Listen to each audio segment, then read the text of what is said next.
大家好，我是大蜡烛。我们一直都有一个思维定式，就是人类也就是智人，很早就已经站在了食物链的顶端。但实际在50万年前，我们的祖先南方古猿在非洲是一种非常弱小、非常边缘的生物。当时在非洲只是处于食物链中的中层偏下，为了补充脂肪、蛋白质，在非洲草原上，人类主要的觅食点是一些大型哺乳动物的栖息地。不过在40万年前的人还没有发展出协作追捕大型动物的能力。假设我们看到狮群现场捕猎一只长颈鹿，我们只能耐心等待，等狮子们吃饱，等狮子吃完了，排在我们前面的还有狼、猎狗、秃鹫等生物，最后才轮到我们偷偷走进尸体，看看还有没有能吃的组织。于是我们在众多生物中最原始的专长形成了，那就是利用工具敲开骨头，吃到里面的骨髓。人类学家发现，这算是早期智人最早使用打磨石器的场景了。另外，因为这批最早的南方古猿选择了在草原上直立行走的困难模式来进行地球 online， 跟在丛林中物资丰富的黑猩猩比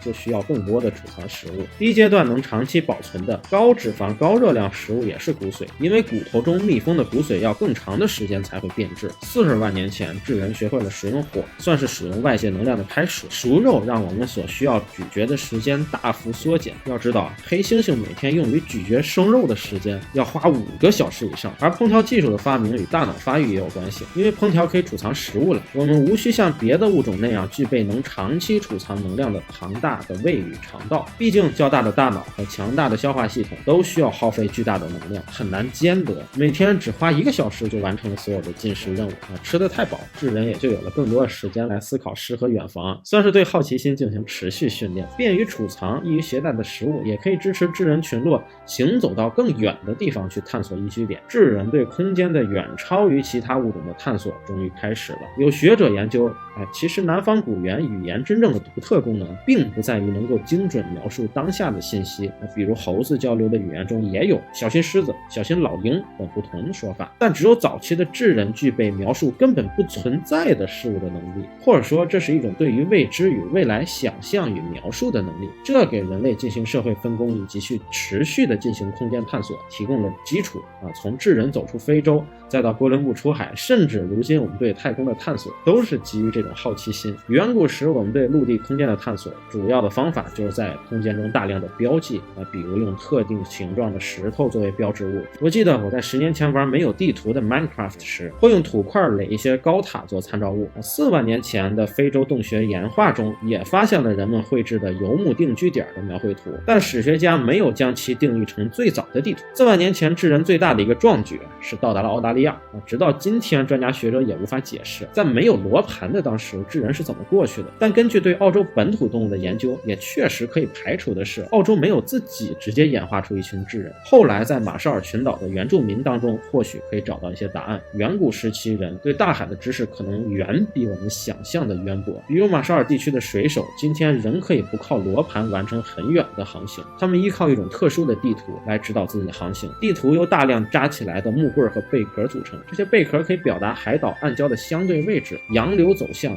以及与当地150多颗星星之间的关系。当然本地的岛民也要对这些信息进行长时间的学习或者说这些海图其实是几十代人对于这些海洋信息的传承工具，依旧要与大量的实践的航海经验相结合。这一发现也让学者感到，也许最早绘制大型地图的需求依旧是基于民间的实用性，而不是统治者为了便于欣赏自己的领地。而后者也曾经是一个主流的观点。当然地图的历史也并非越来越精准，人们对其认识越来越深刻。比如早在公元前450年，希腊数学家恩诺皮德斯算出了黄赤交角是23度。2世纪希腊科学家希帕克斯不仅认识到地球是球形，还给出了用经纬线包裹起地球的方案。但是中世纪时期我们的地图绘制能力反而退步了，跟托勒密地图比是天壤之别比如地图的上方一定要有通往天堂的感觉，甚至出现这种极其没有空间感的地图，很多地方也要出现根本没有的神话中的元素，或者是边缘出现很多异形的人类和怪兽。像赫尔福德世界之布的米诺斯迷宫地图更是根本不注重实用性了。后来新航道的开辟、罗盘的使用和全帆缆船这一交通工具的发明，让文明的人类社会第2次扩张到全球。这一次扩张使得全人类对我们的生活空间都有了一个总体的认识。在今天人类踪迹遍布世界角落后，3维卫星导航技术的应用以及电子地图的不断升级，让我们探索空间的效率再一次巨变。例如我们在使用电子地图的时候，路线导航以及出行服务变得随手可得。电子地图其实未来的进化路径非常多，比如成为智能出行的线上路口，为智能驾驶、智能城市交通提供云端支持。而未来我们需要更高的效率，实现每个个体对空间的探索，以及虚拟空间与现实空间的连接。智能交通也将变得更智能，引发很多新的生产力的革命。比如